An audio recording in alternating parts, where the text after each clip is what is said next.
sun is starting to come up over the horizon. The birds are chirping away, and I'm to start today's big adventure, the first stretch towards the southern. So let's go.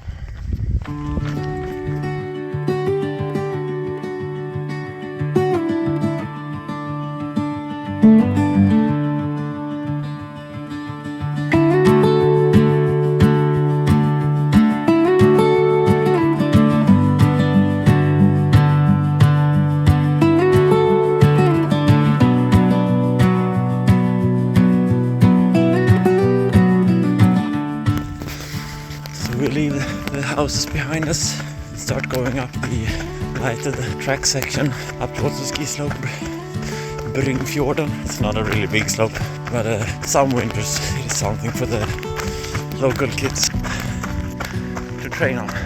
And even this section will be covered in snow.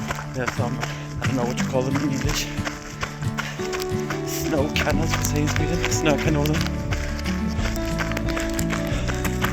So this section will be covered in snow. It will be round and back. I think it's 3.3 kilometers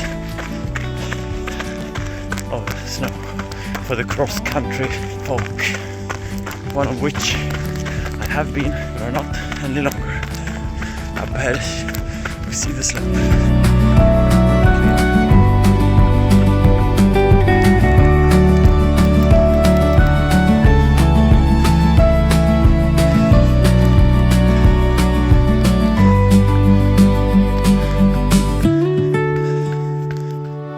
So up at the slope, and just wanted to show you where I live. You can see, maybe you can see little houses beyond the trees. It's Skåre, next to the river of Klarälven, which goes out into the big lake of Vänern in Karlstad. And I guess you can't see from here, but we see a little lights from Karlstad over there downstream. And here is the Bringfjorden ski slope, roughly 56 meters in height. And we will be going down the right side into the forest, and then we will run towards the south. Maybe you can see the light from the mast, which we will pass in 10k, and then we will continue in that direction for, I guess, another 52k or so, some of which will be a little adventure. But I'll get back to you guys on the trails. Let's start going down.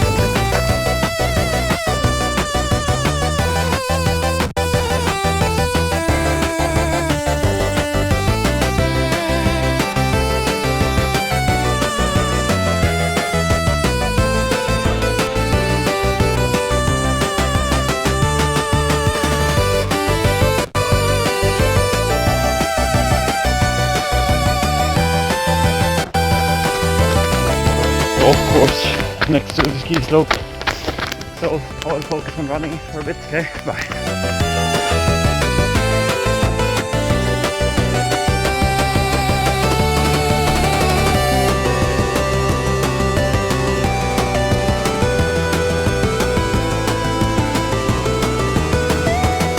Say it's the least prestigious in the Karlstad area. But like, I don't know, 5 golf courses.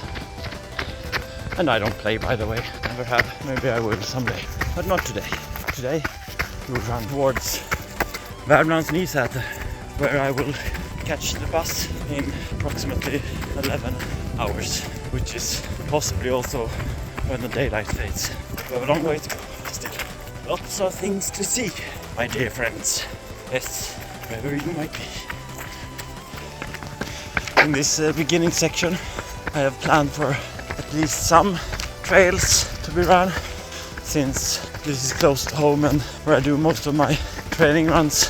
I know the trails around here. The less you know, the higher risk that the map is outdated, you know, which we will see later on, where I have gone a little bit wild and crazy. That's further down the road. Now we're in the woods of the former military exercise area, Skogen, and Karlstad is pretty close, so a lot of people take their training jogs, mountain biking, mushroom picking, berry picking, whatever, in these woods. So there are a lot of trails and a beautiful running area. What we don't have is hills. As I've shown you, the big ski slope in Bringfjorden is the most altitude gain you can get around here. You need to go like at least 10k to get to the next ski slope, but to get to really like a couple of 100 meters of gain,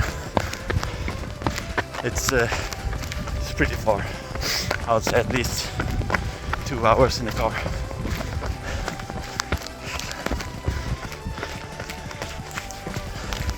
But as you can see, it's lovely, runnable.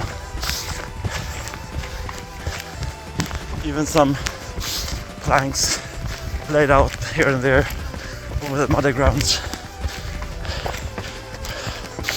We've had quite a bit of rain the last week, so the wood is wet. Today I hope we will not have that much rain, but I think we will be fast enough to outpace the rain, you know. Faster than the speed of light or rain. So take a turn and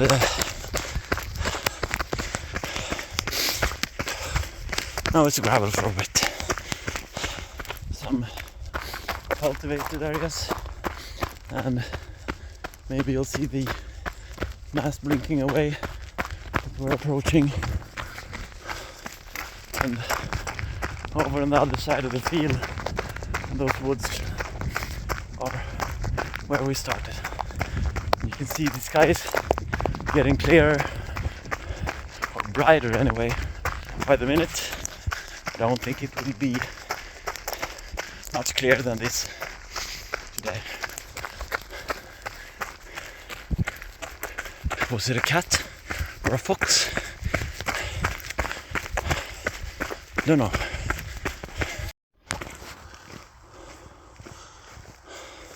So where is the trail, do you think? Our trail is must kind of an overstatement, don't you think? A path? Not even that.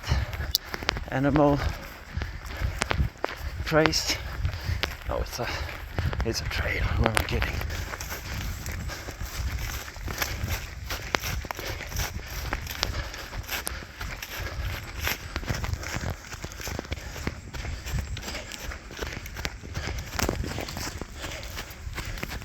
I had to switch clothes. I was getting much too warm.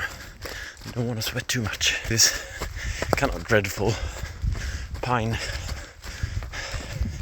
cluster. You gotta watch out for those twigs. Follow the little path. We're gonna cross that road further up, and it doesn't really matter where you go exactly, because you just don't want to stray too much away from the road. So autumn in Sweden can be a little bit like that. It's hard to dress for the running section. Sometimes it's shorts weather, sometimes it's tights or long legs. I don't particularly enjoy this kind of terrain, but it gets me where I want to go, which is here.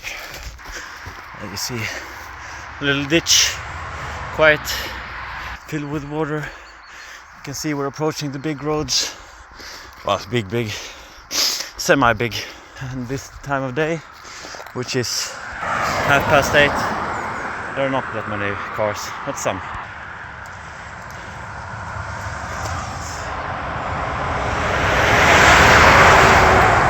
Think after that car.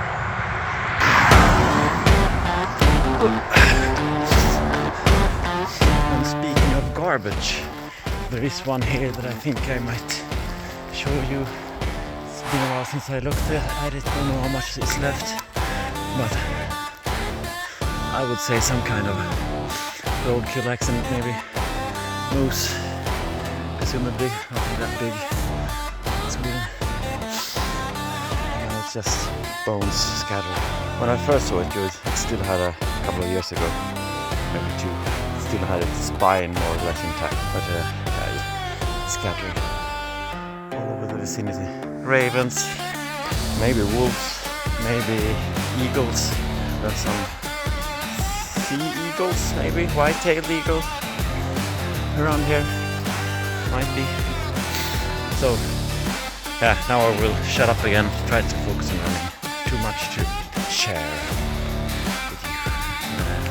See you in a bit. Power line! Oops, still in that mood of not wanting to get soaked. Shoop shoop. Left hand turn under the power lines.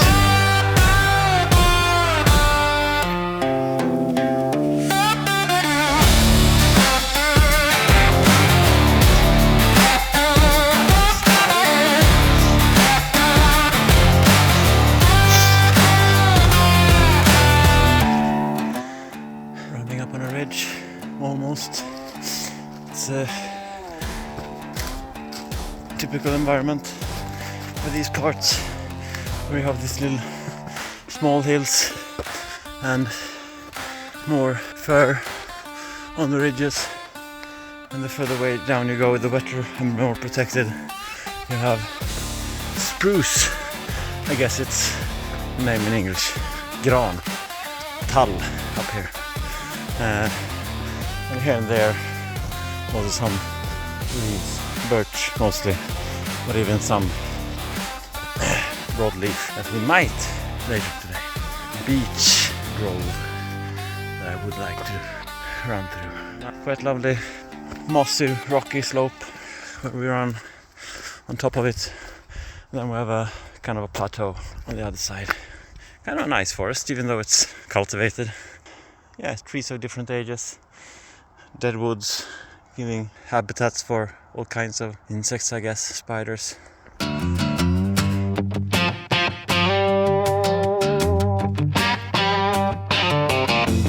Did I mention that it has been raining?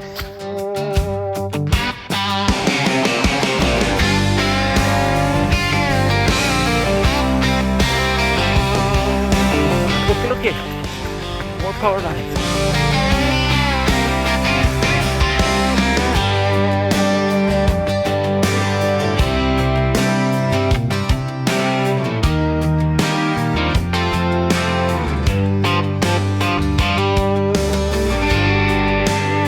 Signs of the forestry industry, and now we're close to the mast now.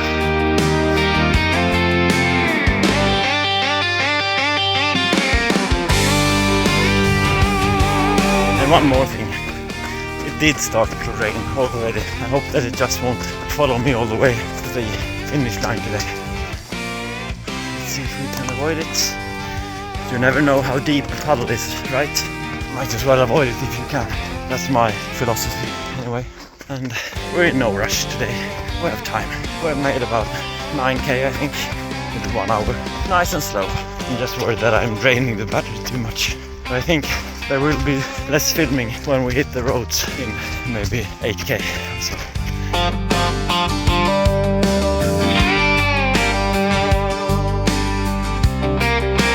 Now the trail loaded up onto the watch. This is where it starts. I mean, I still know roughly this place, but I often find myself not taking exactly the route I intended when I go through this area, which is called Sörmod, an area for spare time activities, mountain biking, running, very much mountain biking. It's a lot of easier terrain than Ekoskogen, which we left behind. The sandy, I don't know how to call them. It's a sandy flatland, quite dry therefore. Almost only firs. If I'm correct. Tall. Or pine, but I guess pine might be collective for both spruce and fir, right? Since, well, maybe not. I don't know. Who cares learning tree name in other languages? Barely me. That's 10k in, and yeah, we have actually a very straight path through this area. Here you see, so it's not much undergrowth, just these, let's call them firs. Might be wrong, but let's call them firs. In the scope of this video, let's call them firs. I will check up later and learn that I was wrong and forget until the next time. I will need to remember if it's firs or pines or spruce or something else entirely. Okay, see you in a bit. I mean, look at this, you can really see very far, or maybe not that far, maybe it's just 100 meters or so, because it's the trees are clogging up the view. I don't know if it's international, but there's a saying in Sweden where someone fails to see the forest because of all the trees, which is like you focus on the details and can't see the big picture, even though it's right there and the details are actually the big picture. Don't get too analytics about that thing. Fail to see the forest because of all the trees. Ser inte skogen på grund av alla träd. Yep. It's gonna turn. We'll soon be at the next thing I want to show you. The grand sandpit of Sörmo. Mushrooms can be pretty cool, don't you think? Look at this monster. And I think that there are like pikes or, I don't know, thorns. Could be a taggsvamp, which would then be eatable. But often with mushrooms, I guess you prefer the younger ones. In Sweden it's totally legal to go picking berries and mushrooms and stuff out in the wild, even though you're not the owner. With mushrooms, you really should know what you're doing. I would not pick that one. There are quite a few that I know are edible and tasty, and I stick to those. But mushroom season is a little overdue. It's 26th of October today, approaching late autumn. I think the mushroom picking season I think it's ending in mid-October. But I guess the hardcore people could still be out there chasing whatever, I don't know. Okay, see you soon at this outskirts of the sandpit.